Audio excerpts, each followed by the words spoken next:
नमस्कार। सुबह के 8 बजने के साथ ही वक्त हो गया है चुनावी खबर अखबार पर नजर, जिसके जरिए हम अल सुबह हाजिर होते हैं तमाम सुर्खियों के साथ। हमारा मकसद यही होता है दिन भर की तमाम सुर्खियों को बहुत सरल अंदाज में आप तक हम पहुंचा पाए। आपके साथ मैं दीपिका और मैं हूं आपके साथ पूजा अग्रवाल। शुरुआत करेंगे चुनावी खबर अखबार पर नजर से। पीएम मोदी का बड़ा बयान, कहा कांग्रेस धर्म के आधार पर देना चाहती है आरक्षण, ऐसा नहीं होने देंगे। तो ये प्रधानमंत्री नरेंद्र मोदी एक जनसभा को संबोधित कर रहे थे, जिस दौरान उन्होंने ये बात कही। पीएम मोदी ने कहा महाराष्ट्र में महायुति की सरकार में विकास कार्यों को फिर से गति मिली है। यहाँ के किसानों को पीएम किसान सम्मान निधि के रूप में 12,000 रुपए दिए जा रहे हैं और महाराष्ट्र के लोग देख रहे हैं कि केंद्र और राज्य की सरकार मिलकर इंफ्रास्ट्रक्चर प्रोजेक्ट को जमीन पर उतार रही है। बिल्कुल, महाराष्ट्र में प्रधानमंत्री मोदी ने दम भरा, धर्म के आधार पर बजट भी बांटना चाहती है। देखिए, इस खबर को इंडियन एक्सप्रेस ने जगह दी है। Modi Congress wanted to allocated 15% of the budget for the minorities.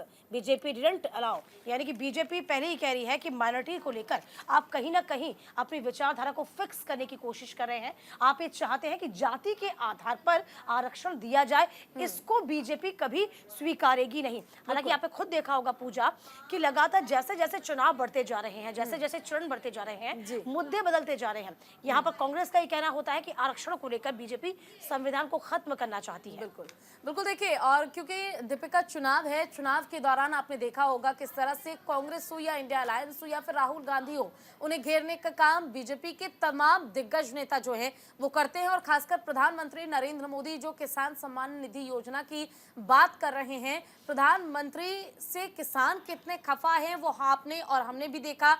MSP को लेकर और 3 कृषि कानून जो लाए गए थे उसको भी लेकर कितने खफा थे, लेकिन बावजूद इसके जो बयान दिया गया आरक्षण को लेकर, देखिए आरक्षण पर बात जहां एक तरफ कांग्रेस कर रही है, इंडिया अलायंस कर रही है, तो वहीं बीजेपी का ये कहना है कि हम सबको इक्वल मानते हैं, यानी कि बराबर मानते हैं और सबको उनका अधिकार मिलना बहुत जरूरी है। देखिए, क्योंकि महाराष्ट्र में रहे हैं ना, तो महाराष्ट्र में उन्होंने कहा कि सेज नकली सेना एंड नकली NCP will merge with Congress after polls, यानी कि उन्होंने कहा कि जो नकली शिवसेना है जो कि हट गई है और एनसीपी का भी जिक्र किया, क्योंकि 2019 में देखा था आपने किस तरीके से दोनों ही पार्टियां एक थी, तब से लेकर अब तक गंगा में पानी बहुत बह चुका है। अब यही कहा जा रहा है कि तमाम जो चीजें हैं, तमाम जो पार्टियां हैं जो नकली हैं वो अपने आप ही मर्ज हो जाएंगी। इसके अलावा आप ये समझिए, चूंकि लगातार कांग्रेस जातिगत जनगणना की बात कर रही है, जातिगत जनगणना के आधार पर उनका कहना है कि गरीबों और वंचितों को यहाँ पर गरीबों को वंचित किया जा रहा है। अब कहीं ना कहीं यहाँ पर यदि हम आते हैं, यानी कि INDA गठबंधन आता है, तो उसका मकसद यही है कि हम जाति के आधार पर यानी कि जनगणना करवाएं, उसके बाद आरक्षण का प्रावधान देखें। 50% का जो कैप है अभी SC ST में, उस 50% को कैप को भी हम हटा सकते हैं यदि हमारी जरूरत पड़ी तो, यदि हमको ऐसा लगा कि वो भी सफिशिएंट नहीं है। यही इसका विरोध जो है बीजेपी लगातार कर रही है। चलिए आगे बढ़ जाते हैं। CAA के तहत 14 शरणार्थियों को मिली नागरिकता, बीजेपी ने मौके को बताया ऐतिहासिक। नवभारत टाइम्स से इस खबर को जगह दी है। CAA के तहत पहली बार 14 शरणार्थियों को देश की नागरिकता प्रदान की गई है। गृह मंत्रालय ने इस संबंध में 14 शरणार्थियों को सर्टिफिकेट जारी किया। गृह मंत्रालय की ओर से ये बताया गया है कि आज दिल्ली में 14 आवेदकों को नागरिक प्रमाण पत्र सौंपे गए। कई अन्य आवेदकों को डिजिटल हस्ताक्षर भी किए गए। बिल्कुल, देखिए, और दीपिका, नवभारत टाइम्स ने इस खबर को अपने पहले पेज पर यानी कि प्रमुखता के आधार पर जगह दी है। CAA के तहत पहली बार 14 लोगों को नागरिकता दी गई है। और CAA आपको भी याद होगा कि इसको लेकर कितना ज्यादा विवाद हुआ था, इसका कितना विरोध किया गया था, लेकिन बावजूद इसके केंद्रीय गृह मंत्री अमित शाह ने CAA पर जो वादा किया था उसे उन्होंने पूरा किया है। देखिए, 100 से अधिक को मेल्स भेजे गए और कागजात उसके जरिए भेजे गए हैं। साफ तौर पर कहा गया कि CAA की अधिसूचना जारी होने के बाद पहली बार पाकिस्तान, अफगानिस्तान, बांग्लादेश से आए 14 गैर मुस्लिम शरणार्थियों को भारत की नागरिकता दी गई है। आप सोचिए, साफ तौर पर जब सीएए को लेकर जानकारी सामने आई थी, जब इसे लागू करने की बात हो रही थी, कहा जा रहा था कि भारत में रह रहे मुसलमानों के साथ ये नाइंसाफी हो रही है।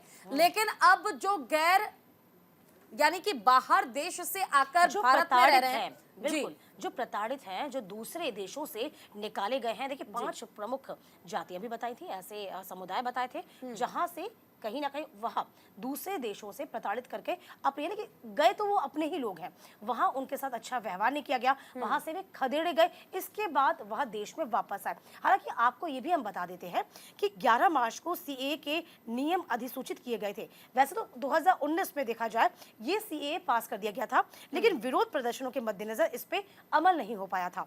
लगभग 4.5 साल के इंतजार के बाद 11 मार्च को गृह मंत्रालय ने सीएए के नियमों को अधिसूचित कर दिया। इसे अमली जामा पहनाने का काम शुरू किया गया। इसमें आप जरा ये भी जान लीजिए, 31 दिसंबर 2014 से पहले बांग्लादेश, पाकिस्तान, अफगानिस्तान और 6 धार्मिक अल्पसंख्यक, जिसमें हिंदू हैं, सिख हैं, बौद्ध हैं, पारसी हैं, ईसाई हैं, इनको नागरिकता देने का प्रावधान है। देखिए अब जरा इस पे हम कह सकते हैं थोड़ा सा ध्यान देने की जरूरत इसीलिए क्योंकि इसमें जो है कि भटकने वाली स्थिति बहुत बनी हुई है। कुछ ऐसे जो समुदाय हैं, अल्पसंख्यक हैं, वो ये मानते हैं कि यदि ये कानून लागू हो जाएगा तो हमारी नागरिकता चली जाएगी। नहीं, ऐसा नहीं है। बिल्कुल।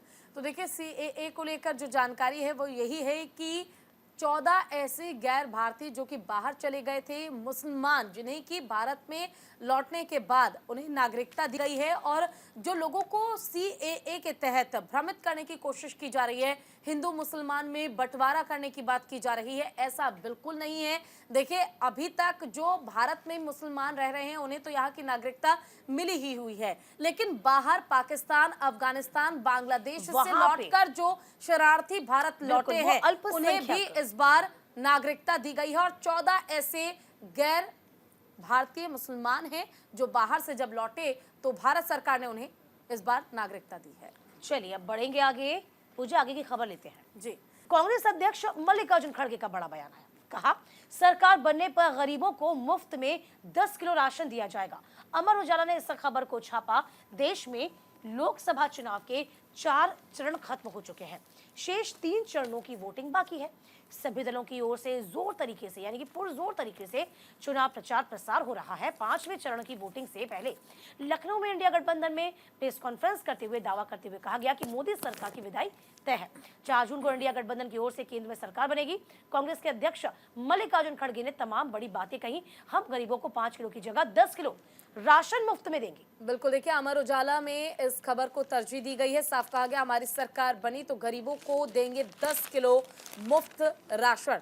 मल्लिकार्जुन खड़गे की ओर से ये बयान दिया गया है। देखिए यहाँ जिक्र इंडिया अलायंस का हो रहा है, ना कि भारतीय जनता पार्टी का। बीजेपी पहले से ही भारत में अलग अलग जगह पर, अलग अलग राज्यों में जो लोग रह रहे हैं उन्हें मुफ्त राशन वितरित कर रही है, और ऐसे में इसी बीच विपक्ष की ओर से कहा गया कि हम 10 किलो मुफ्त राशन देंगे। लोकतंत्र बचाने के लिए लड़ा जा रहा है चुनाव, ये भी बात विपक्ष की ओर से कही गई, मल्लिकार्जुन खड़गे ने कही है। देखिए इस खबर को अमर उजाला ने भी तरजीह दी है, और देखिए दैनिक जागरण ने भी इस खबर को प्रमुखता से छापा है। सरकार बनने पर गरीबों को हर महीने दिया जाएगा 10 किलो मुफ्त अनाज। 4 जून के बाद पीएम नहीं बनेंगे मोदी, शेयर किया वीडियो, फर्जी वीडियो का भी जिक्र कर दिया। देखिए यहाँ पर भाजपा जीती तो एक बार फिर से वही बात आपको याद होगी जिसमें कहा जा रहा है कि संविधान बदला जाएगा। ये राहुल गांधी ने एक बार फिर से कोट किया। उन्होंने कहा कि भुवनेश्वर में बात कही। पूर्व राष्ट्रीय अध्यक्ष राहुल गांधी ने कहा कि भाजपा तो फिलहाल नष्ट करना चाहती है। इस बीच देखिए चूंकि सरकार बनने पर 10 किलो को मुफ्त अनाज की बात कही जा रही है, यानी कि देखा जाए वही फ्री बिज का जो सिस्टम है वह कहीं ना कहीं जो कांग्रेस है, INDIA गठबंधन है, वह भी अपनाना चाहती है। अच्छा मजे की बात पूजा ये है कि तमाम जो चाहे वो इंडिया गठबंधन हो, इसमें कांग्रेस का मैनिफेस्टो देखेंगे, आपको उनका मैनिफेस्टो अलग नजर आएगा। आप यदि आगे बढ़ेंगे उत्तर प्रदेश जाएंगे, यहाँ पर समाजवादी पार्टी का मैनिफेस्टो आपको अलग नजर आएगा।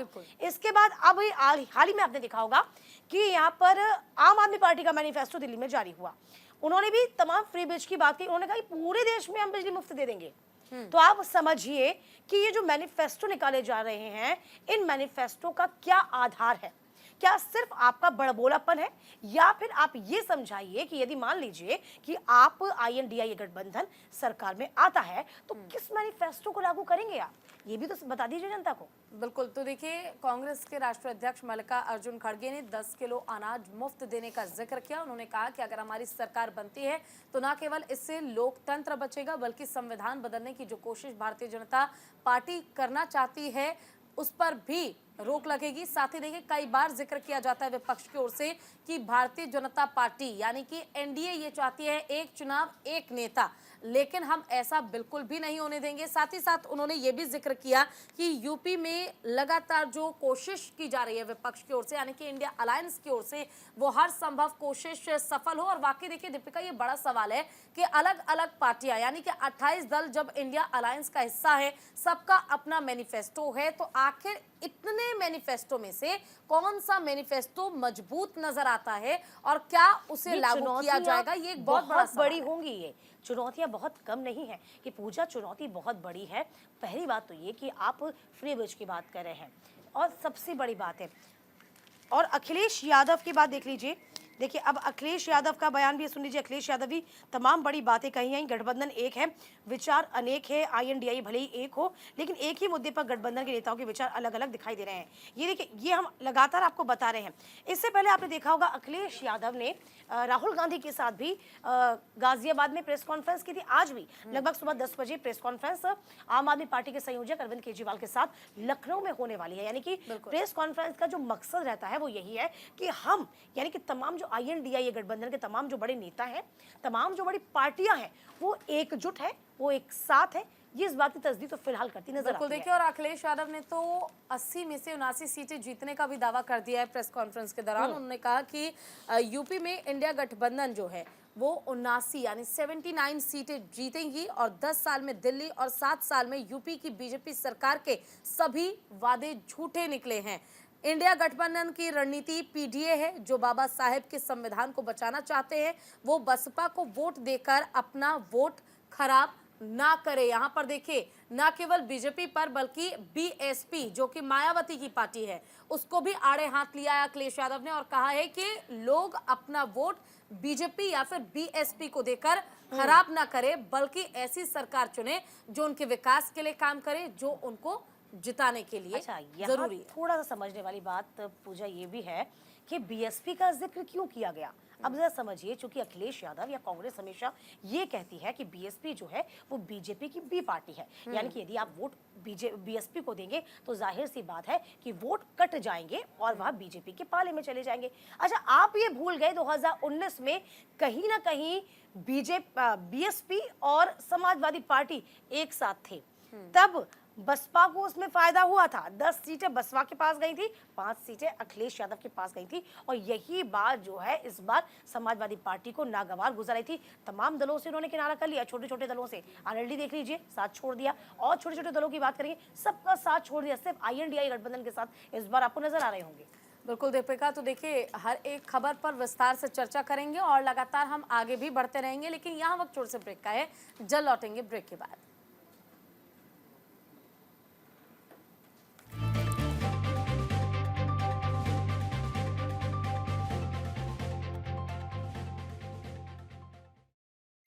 और ब्रेक के बाद एक बार फिर से स्वागत है आप सभी का। रुख करते खबरों की ओर। उत्तर प्रदेश के CM योगी आदित्यनाथ की जनता से अपील, कहा बुंदेलखंड को पानी के लिए तरसने वालों की जमानत जब्त की जाएगी, यानी कि बुंदेलखंड को जिसने भी पानी के लिए तरसाया है, बूंद बूंद के लिए तरसाया है, उनकी जमानत जब्त होगी। देखिए, इस खबर को दैनिक जागरण ने प्रमुखता से छापा है। बुंदेलखंड को पानी के लिए तरसाने वालों की जमानत को जब्त कराएं, ये बड़ी खबर है। यहाँ पे देखिए, महोबा उरई में जनसभा की गई थी। CM योगी आदित्यनाथ ने जहां राम भक्तों पर गोलियां चलवाने वालों को एक बार फिर से जनता सबक सिखाएगी, ये बड़ी बातें कहते हुए नजर आए थे। क्या कुछ कहा, जरा ये भी जान लीजिए आप। उन्होंने कहा कि किस तरीके से सपा बसपा कांग्रेस पर बरसे, कहा कि उनकी सरकारों में बुंदेलखंड के साथ खिलवाड़ हुआ।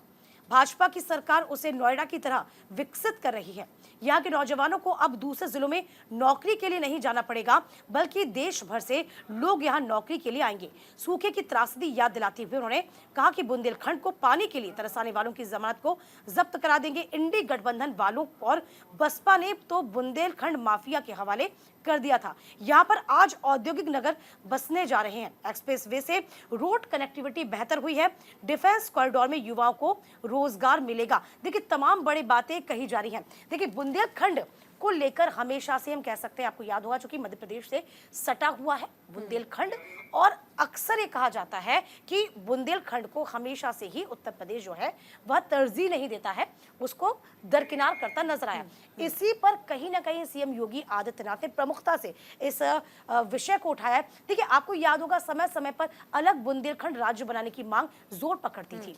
इसी को उन्होंने कह सकते हैं कि टारगेट किया, इसी बात को कोट किया है कि चाहे वो बसपा की सरकार रही हो, चाहे वो समाजवादी पार्टी की सरकार रही हो, इन दोनों ही लोगों ने, इन दोनों ही सरकारों ने कुछ नहीं किया बुंदेलखंड के लिए। अब यहाँ बुंदेलखंड डे टू डे नए विकास के आयाम गढ़ रहा है। बिल्कुल, देखिए, और बुंदेलखंड की जब भी बात की जाती है तो वहां पर पानी की समस्या एक लंबे समय से चली आ रही है।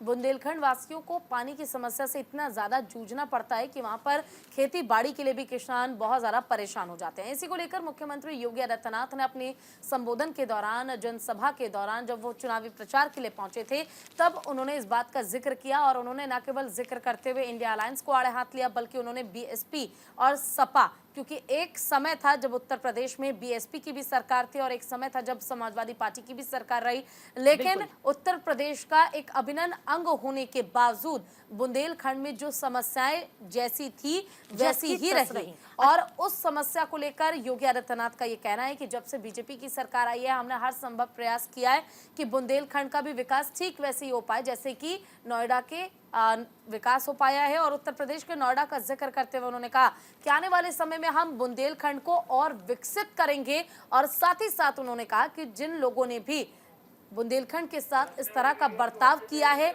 उनकी जमानत जब्त इस बार होनी चाहिए। देखिए, एक बड़ी बात उन्होंने कही है, ये चीज जो है वो आपको भी जानना चाहिए। बुंदेलखंड बदल रहा है। यहाँ डिफेंस कॉरिडोर में बनने वाली तोप से पाकिस्तान भी थर्रा रहा है। माफिया का जो हाल हो रहा है उससे हर वर्ग राहत महसूस कर रहा है। तो बुंदेलखंड में माफिया और डकैत पैदा किए हो जाते थे, यानी कि वो डकैत पैदा होते थे जो कि जनता का शोषण करते थे। आपको याद होगा, जब योगी आदित्यनाथ सरकार में आए थे, उन्होंने कहा था अपराधी या तो अपराध छोड़ दें या फिर भाग जा, नहीं तो मारे जाएंगे। तो देखिए, उन्होंने कहा कि बुंदेलखंड का शनै शनै यानी कि धीरे धीरे विकास हो रहा है और हम बुंदेलखंड को लगातार वैसा विकसित करेंगे जैसा कि नोएडा है। बिल्कुल दीपिका, देखिए, और उत्तर प्रदेश की जब हम बात करते हैं तो वाकई वो दौर जब याद आता है जब एक समय में यहाँ पर माफियाओं का राज था, उनका बोलबाला था, लोग डरते थे। और उस समय का जब आप तस्वीर अपने माइंड में याद करेंगे तो आपको याद आएगा कि बुंदेलखंड हो गया, चंबल हो गया, चंबल की घाटी हो गई जहाँ पर डाकू और सभी लुटेरे रहा करते थे। तो ये कनेक्ट होता है, क्योंकि उत्तर प्रदेश उसके बाद मध्य प्रदेश की सीमा से भी सट जाता है बुंदेलखंड। तो इसीलिए हमेशा से बुंदेलखंड वासियों का भी यही कहना था कि हमको लगातार आप दरकिनार कर रहे हैं, हम भी तो आपका अपना अंग है, लेकिन आप इसको ध्यान नहीं दे रहे हैं। यही बातों को कोड यहाँ पर सीएम योगी आदित्यनाथ करते नजर आए। बिल्कुल, देखिए, और बुंदेलखंड के साथ जो बर्ताव हुआ, पहले की तस्वीर और अब की तस्वीर में बहुत बदलाव है। लेकिन हाँ, ये हम कह सकते हैं कि अभी भी बुंदेलखंड की स्थिति उत्तर प्रदेश के तमाम जिलों के मुताबिक अगर हम देखें तो उतनी बेहतर नहीं है। लेकिन हाँ, जब आप पहले के मुताबिक देखते हैं तब से लेकर अब तक का सफर बहुत दूर का तय किया है बुंदेलखंड ने।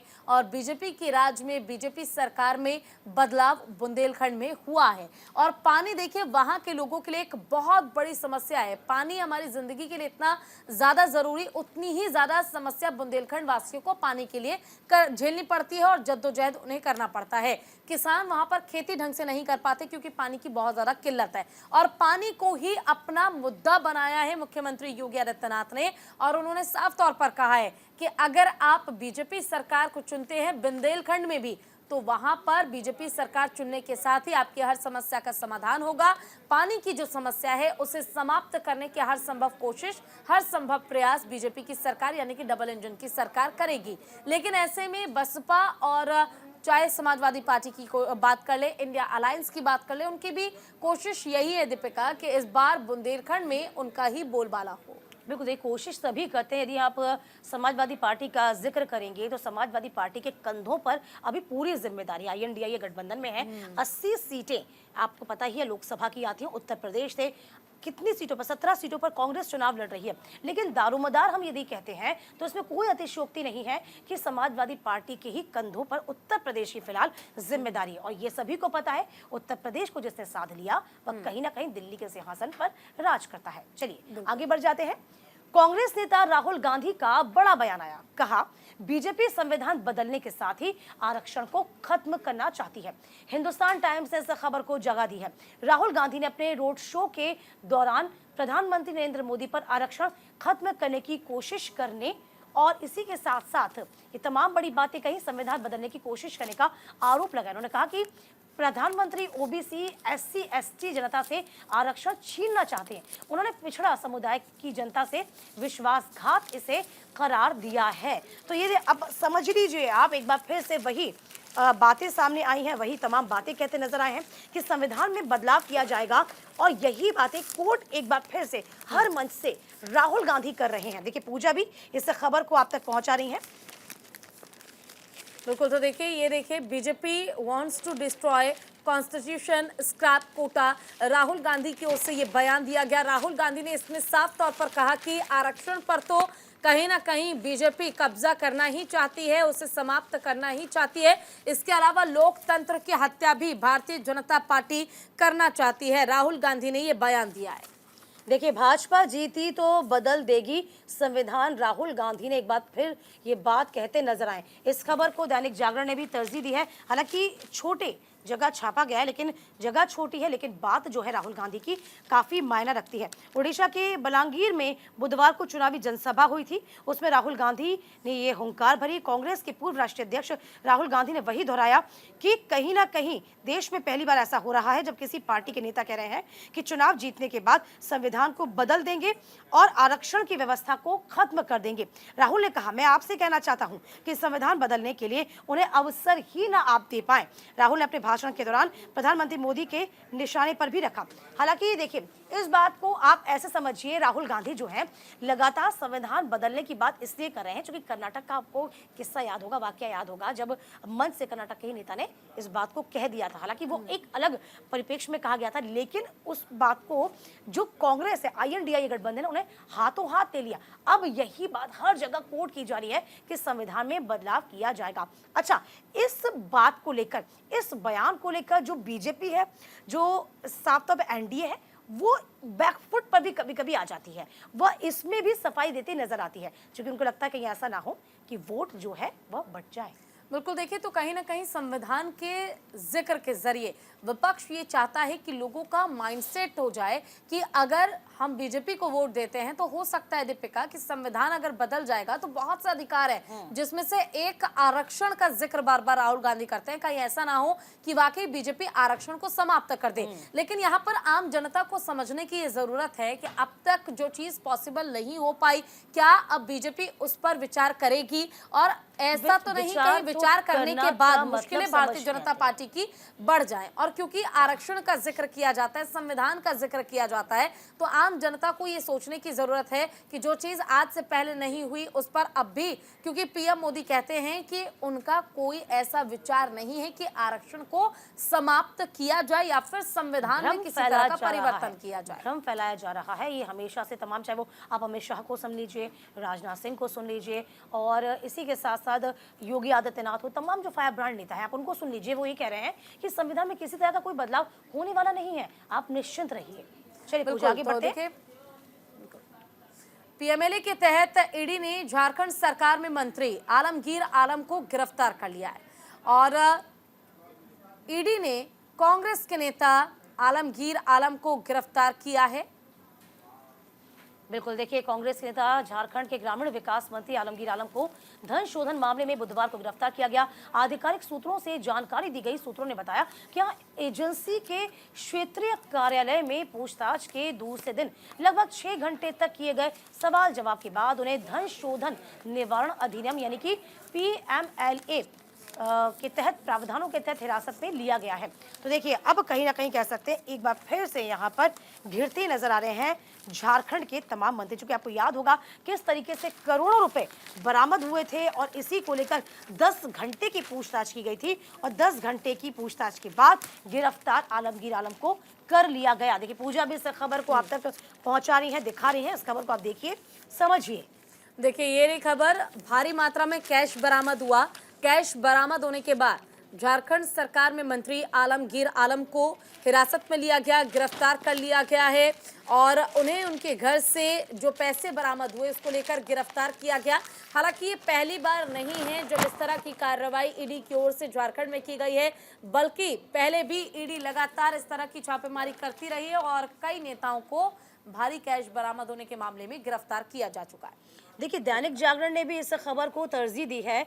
आलमगीर आलम की से पूछताछ यानी कि होगी और रिमांड पर लेने की तैयारी अब कहीं ना कहीं ईडी कर रही है। यानी कि ईडी चाहेगी कि उनसे और पूछताछ की जाए, उनसे और तमाम चीजों को उगलवाया जाए, इसलिए ईडी रिमांड पर लेने की बात करी है। मंत्री आलमगीर को पूछताछ के लिए रिमांड पर लेने की तैयारी है। 6 मई को मंत्री के निजी सचिव संजीव लाल व नौकर जहांगीर आलम की गिरफ्तारी के बाद से ही विभागीय मंत्री हैं आलमगीर की गिरफ्तारी की आशंका तभी से लगातार बन गई थी। इसमें गिरफ्तार आरोपितों व गवाहों ने पूछताछ में ईडी के सामने स्वीकारा था। ये देखिए यहाँ पर ये बात जानना जरूरी है कि यहाँ पर स्वीकारा था कि ग्रामीण विकास विभाग में नीचे से ऊपर तक के अधिकारियों में टेंडर कमीशन का पैसा बंटता था। संजीव लाल व जहांगीर आलम के ठिकानों से बरामद रुपयों में अधिकतर रुपए मंत्री आलमगीर आलम के बताए गए। पूछताछ में पुष्टि के बाद ईडी ने उनको गिरफ्तार कर लिया। 10,000 रिश्वत देने की जांच में मंत्री के गले तक पहुंची। यानी कि आपको याद होगा, अब आप समझिए कि जो पूरा वाकया जो था ना, आखिरकार आलमगीर आलम के गले तक कैसे पहुंचा। तो ये यहाँ पे कोड किया गया कि 10,000 रिश्वत की मामला ये सामने आया था। यानी कि जमशेदपुर में 10,000 रुपए की रिश्वत लेते वक्त पथ निर्माण विभाग के कनीय अभियंता सुरेश प्रसाद वर्मा को भ्रष्टाचार निरोधक ब्यूरो ने गिरफ्तार किया था। बाद में इसमें जांच शुरू हुई, तब जाकर इन तमाम चीजों में आलमगीर आलम का नाम सामने आया। यानी कि टेंडर में कहीं ना कहीं एक बड़ा घोटाला लगातार किया जा रहा है। इसी को लेकर अब ईडी गिरफ्तार तो कर चुकी है पूजा, लेकिन आपको याद होगा कि अब ईडी जो है रिमांड पर लेने की तैयारी कर रही है। वक्त यहाँ छोटे से ब्रेक का, जल्द लौटेंगे।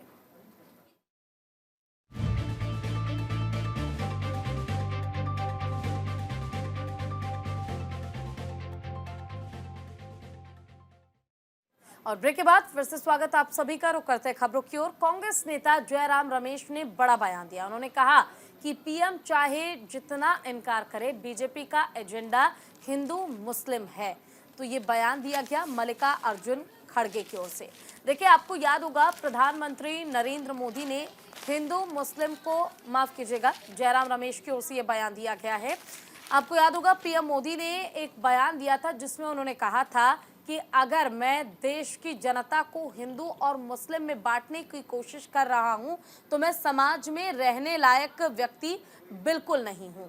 और इसी को लेकर लगातार विपक्ष ने अपना मुद्दा बनाया हुआ है। झारखंड की राजधानी रांची स्थित प्रदेश कांग्रेस मुख्यालय में प्रेस कॉन्फ्रेंस को संबोधित करते हुए जयराम रमेश ने ये बात कही है। दीपिका, देखिए साफ तौर पर जयराम रमेश ने कहा है कि यहाँ पर लार लपेट करने की कोशिश जो है प्रधानमंत्री मोदी कह रहे हैं, मोदी कर रहे हैं और इस बात का लगातार जिक्र कर रहे हैं। क्योंकि हमेशा से जो कांग्रेस है वो ये कहती आई है कि बीजेपी का काम है बंटवारा करना, टुकड़े टुकड़े करना, जो कि हिंदू मुस्लिम जो है वो बीजेपी लगातार कर रही है। हालांकि इसके इतर प्रधानमंत्री मोदी ने खुद ही इस बात को स्वीकारा था कि ऐसी हमारी कभी मंशा रही ही नहीं जो हमारे देश में है। चाहे हम देखिए, हम एक लोकतंत्र में विश्वास करते हैं, लोकतंत्र है हमारा, सबसे बड़ा लोकतंत्र है हमारा देश का, संविधान सबसे बड़ा संविधान है हमारा, तो हम उसके अनुसार काम करेंगे।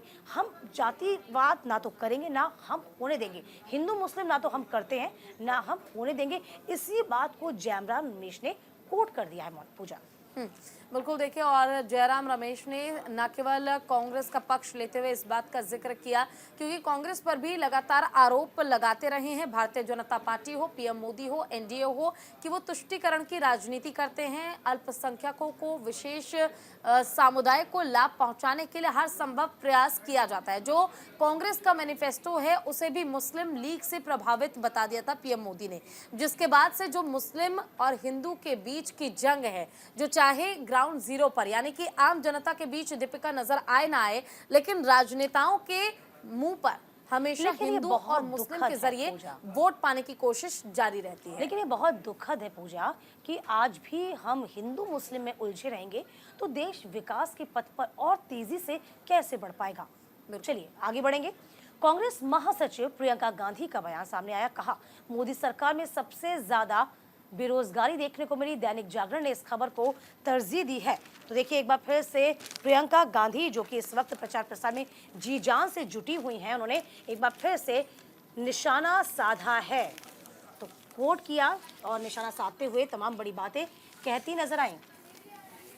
तो देखिए, कांग्रेस नेता प्रियंका गांधी वाड्रा ने नौकरियों और महंगाई को लेकर नरेंद्र मोदी सरकार पर निशाना साधा और कहा कि बेरोजगारी दर देश में सबसे ज्यादा है। कांग्रेस उम्मीदवार के लिए एक अभियान रैली को संबोधित करते हुए उन्होंने कहा, केंद्र सरकार में 30 लाख पद खाली हैं जिन्हें पिछले 10 सालों में नहीं भरा गया है। बिल्कुल, देखिए यहाँ पर दैनिक जागरण ने इस खबर को जगह दी है और इसमें तमाम बड़ी बातें कही गई हैं। रायबरेली से भी वह कहीं ना कहीं प्रचार प्रसार कर रहे हैं। साफ तौर पर उन्होंने कहा कि 45 वर्ष में सबसे ज़्यादा बेरोजगारी नरेंद्र मोदी के राज में हुई है। देखिए, यदि आप बेरोजगारी की बात करेंगे, आप बात करेंगे जनता के उनके अधिकार की, तो बात हमें पूजा समझ में आती है कि यही एक मुद्दे होते हैं जो चुनाव में असल होने चाहिए, ना कि संविधान वाला मुद्दा होना चाहिए, ना कि जातिगत जनगणना का मुद्दा होना चाहिए, ना कि आरक्षण का मुद्दा होना चाहिए। यदि आप मुद्दे तमीज के रखेंगे, मुद्दे कारगर रखेंगे, तो वाकई में जनता का भी जो रुझान है वो ऑटोमेटिक ही आपकी ओर हो जाएगा। बिल्कुल, देखिए, और दीपिका, क्योंकि रुझान का आप जिक्र कर रही हैं, तो इस बार आपने देखा होगा कि किस तरह से वोटिंग प्रतिशत काफ़ी स्लो रही और काफ़ी डाउन जो रहा, क्योंकि लोग वोट करने के लिए अपने घर से भी नहीं निकले। अब ऐसे में बड़ा सवाल ये है कि महंगाई और बेरोजगारी का मुद्दा जो है वो शुरुआत से आपने देखा होगा कांग्रेस पार्टी उठाती रही है और केंद्र सरकार बेशक से वादे करे कि हम रोजगार देंगे, लेकिन रोजगार कितना मिल पाया है लोगों को, ये जब रिपोर्ट सामने आई थी उसमें भी हमने देखा था कि अभी भी कई ऐसे लोग हैं देश में जो बेरोजगार भटक रहे हैं। और ये कोशिश होनी चाहिए INDI गठबंधन की इन्हीं मुद्दों को लेकर वह मैदान में उतरे और इन्हीं मुद्दों पर कायम रहे, तो जनता का जो विश्वास है वो आसानी से जीत पाएगी। चलिए आगे बढ़ जाते हैं। पूजा, प्रचार के दौरान बोले सीएम केजरीवाल, 4 जून को आ रही महागठबंधन की सरकार। तो देखिए, चुनाव प्रचार के दौरान इस बात का जिक्र किया गया है, महागठबंधन की सरकार आ रही है, ये बात कही गई है। देखिए, मुख्यमंत्री अरविंद केजरीवाल ने बुधवार को गठबंधन के तहत कांग्रेस के उम्मीदवार जयप्रकाश अग्रवाल के समर्थन में मॉडल टाउन व उदित राज के समर्थन में जहांगीरपुर में रोड शो किया। इस दौरान उन्होंने कहा कि 4 जून को मोदी सरकार जा रही है और गठबंधन की सरकार आ रही है। केजरीवाल से प्यार करते हैं तो वे मोदी को इग्नोर करें। दिल्ली सरकार ने बच्चों के लिए शानदार स्कूल बनवाए हैं और इसी के साथ इलाज के लिए मोहल्ला क्लिनिक खुलवाए हैं। 24 घंटे बिजली फ्री दी है। और देखिए, यही देखिए पूजा भी इस खबर को आप तक पहुंचा रही है, दिखा रही हैं। देखिए, ये कहा गया, केजरीवाल ने साफ तौर पर कहा 4 जून को आ रही है महागठबंधन की सरकार, यानी कि इंडिया अलायंस की सरकार 4 जून को आ रही है। दिल्ली के सीएम अरविंद केजरीवाल 1 जून तक के लिए जेल से बाहर हैं। 2 तारीख को उन्हें सरेंडर करना होगा वापस जाकर, लेकिन उससे पहले जो चुनावी अभियान है, प्रचार प्रसार है, उसे दिल्ली के सीएम अरविंद केजरीवाल ने और तेज कर दिया है। और 4 जून का जिक्र देखिए इसलिए किया जा रहा है क्योंकि एक बार फिर से हम आपको बता दें, 4 जून परिणाम का दिन है, जिस दिन मतगणना की जाएगी और मतगणना के बाद रिजल्ट साफ होगा कि आखिर देश में सरकार किसकी बनी है। बिल्कुल, अब देखते हैं आगे क्या कुछ होता है। इस बीच आपको बता दें, वाराणसी में कुल 33 प्रत्याशियों के नामांकन खारिज कर दिए गए हैं। जी हां, अमर उजाला ने इस खबर को जगह दी है। देश की high profile Lok Sabha seat Varanasi में 1 जून को वोट डाले जाने हैं। नामांकन की आखिरी तारीख 14 मई थी। पीएम नरेंद्र मोदी की इस संसदीय सीट पर 41 प्रत्याशियों ने नामांकन किया था, लेकिन इनमें से 33 उम्मीदवारों का नामांकन अवैध पाया गया। यहाँ से कुल 8 उम्मीदवारों के ही चुनाव लड़ने की इजाजत मिल पाई है। देखिए, ये बहुत बड़ी खबर है, चूंकि बनारस की ये सीट जिस पे सभी ताल ठोक रहे थे, लगभग 41 ऐसे प्रत्याशी थे जो ताल ठोकते नजर आ रहे थे, लेकिन कहीं ना कहीं अब ये तमाम जो प्रत्याशी हैं, जिसमें से 33 प्रत्याशी खारिज हो चुके हैं, यानी कि अब 8 जो हैं वही सामने हैं, जिसमें प्रधानमंत्री नरेंद्र मोदी भी उनमें से एक है। बिल्कुल। देखिए, तो वाराणसी की जब बात की जाती है तो 33 ऐसे प्रत्याशियों का नामांकन खारिज हो जाना ये कई सवाल खड़े करता है, क्योंकि नामांकन के दौरान हर एक सावधानी का आपको ख्याल रखना होता है ताकि आपका जो नामांकन पर्चा आपने दर्ज किया है वो खारिज ना हो। लेकिन 33 प्रत्याशियों के नामांकन पर्चे खारिज हो चुके हैं। हालांकि परसों खुद प्रधानमंत्री नरेंद्र मोदी ने नामांकन किया था। चलिए आगे बढ़ जाते हैं, जहां पश्चिम बंगाल सीएम ममता बनर्जी का बड़ा बयान आया। कहा सरकार बनने की स्थिति में INDIU से बाहर से समर्थन देंगे। देखिए ममता बनर्जी जो है लगातार अपनी बातों से पलटती जाती हैं, कभी कुछ कहती हैं कभी कुछ कहती हैं। इस बार कह रही हैं यहाँ बंगाल CPM कांग्रेस को मत देखें, वो दोनों हमारे साथ नहीं है। मैं दिल्ली की बात कर रही हूँ, हम बाहर से पूरी मदद करेंगे। इंडिया गठबंधन के नेतृत्व में सरकार बनाएंगे ताकि बंगाल में मेरी माँ बहनों को कभी परेशानी ना हो। देखिए, तो पश्चिम बंगाल के मुख्यमंत्री ममता बनर्जी हैं जो ये बयान देती नजर आई। आपको याद होगा जब इंडिया अलायंस का गठन किया जा रहा था तब शुरुआती 2 बैठकों में ममता बनर्जी लगातार एक्टिव मोड में नजर आई थी। वो पहुंची थी हर एक बैठक में, लेकिन बावजूद इसके जब उन्होंने बैठकों से दूरी बनानी तय की तब उन्होंने न केवल दूरियां बनाई बल्कि पश्चिम बंगाल में अकेले चुनाव लड़ने का ऐलान भी किया। और इसके साथ ही देखिए, अब जो पश्चिम बंगाल की मुख्यमंत्री है ममता बनर्जी दीपिका, वो कहती नजर आ रही है कि आउटर साइड से वो समर्थन तो करेंगे लेकिन इंडिया अलायंस का हिस्सा बनने के तौर पर वो सिर्फ यही समर्थन कर सकते हैं कि बाहर से दिल्ली में वो अपना समर्थन जरूर देगी अगर पश्चिम बंगाल से सीटों की जरूरत इंडिया अलायंस को पड़ी तो। चलिए देखने वाली बात होगी कितना सपोर्ट, किन किन पार्टियों का सपोर्ट मिल पाएगा INDIU गठबंधन को। चलिए इसी के साथ चुनावी खबर अखबार पर नजर हमारे इस खास सेगमेंट में अभी के लिए बस इतना ही। हमें दीजिए इजाजत। नमस्कार।